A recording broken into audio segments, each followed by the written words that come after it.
निश्चित माननीय मुख्यमंत्री महोदयाच्या कानावर हा विषय गेलेला आहे, घातलेला आहे. मी सगळ्यांनी दोन्ही उपमुख्यमंत्री महोदयाच्या या ठिकाणी लक्ष घालून मला वाटतं अतिशय कडक कठोर कायदा आहे, पण त्याची अंमलबजावणी ही सुद्धा झाली पाहिजे. हुंडाबळीचा कायदा आपल्याकडे आहे, पण काही त्यात लोक असतील, काही कमी असेल तर निश्चित तोही कडक केला गेला पाहिजे.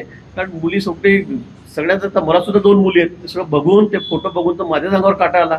म्हणजे माझ्या डोळ्यात पाणी आलं की बापरे, अशा पद्धतीने कोणी वागत असेल तर सगळ्यांना मुली आहेत, हगवणे आहेत, त्यांची सुद्धा स्वतःची मुलगी आहे, मग मुलीची लाड करायचे आणि सुनेला अशा पद्धतीने मारहाण करायची, तिचा बळीच घ्यायचा, मला वाटतं हे अतिशय अयोग्य आहे. अतिशय क्रूर पद्धतीने जे वागलेले आहेत.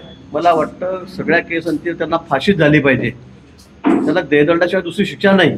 कारण 22 वर्षाची आमची वैष्णवी कन्या, आमची मुलगी, अशा पद्धतीने अमानुष पद्धतीने तिला मारहाण केली जाते. तिला मारलेल्या अंगावरचे ओळ पाहिले की बघवत नाही आपल्याकडून, अशा पद्धतीने क्रूर पद्धतीला मारण्यात आलेलं आहे, छळ करण्यात आलेला आहे. मला वाटतं की यांना ही शिक्षा अशी झाली पाहिजे की पुढे कोणी अशा पद्धतीने हिंमत करायला नको.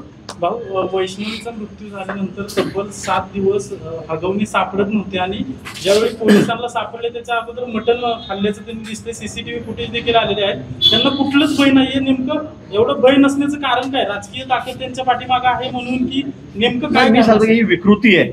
काही विलोकांमध्ये विकृती आहे, त्यांना लाज वाटली पाहिजे. 7 दिवस ते फरार झाले, मोबाईल लपवालपी केली, फेकाफत केली, आपण बघितलं, आपणच दाखवलेलं आहे. नंतर ते 7 दिवस सापडले नाही आणि त्या काळामध्ये सुद्धा ते मटण खातायत, काय खातायत आणि ज्याच्यापेक्षा वर कहर की त्यांना जेव्हा कोर्टात दिलं तेव्हा आपणच मीडियाने विचारलं की तुम्हाला काही पश्चाताप आहे का, की तुम्हाला काही त्या गोष्टीबद्दल काही आहे का, तुम्हाला थोडीफार लाज शरम, तर त्यांनी नाही म्हणून मान हलवली. म्हणजे यापेक्षा मला वाटतं काय बोलावं या माणसाबद्दल, याला तर आता मी बोलू शकत नाही, आमच्यावर काही बंधनं आहेत. पण खरंच अशा माणसाबद्दल काय करावं, काय बोलावं हेही समजत नाही. आणि ज्या पद्धतीने ते 7 दिवसातही वागले की त्याचा पश्चाताप त्यांना अजिबात नाही. इतके निर्लज्ज माणसं समाजामध्ये आहेत. पण मला वाटतं सगळा कायदा आहे, कायद्याअंतर्गत त्यांच्यावरती तपास व्यवस्थित केला जाईल आणि त्यांना खरं मी तर हे सांगेल की त्यांना फाशीची शिक्षा झाली पाहिजे या संदर्भात. भाऊ, मयुरी जगताप मोठी सून असेल किंवा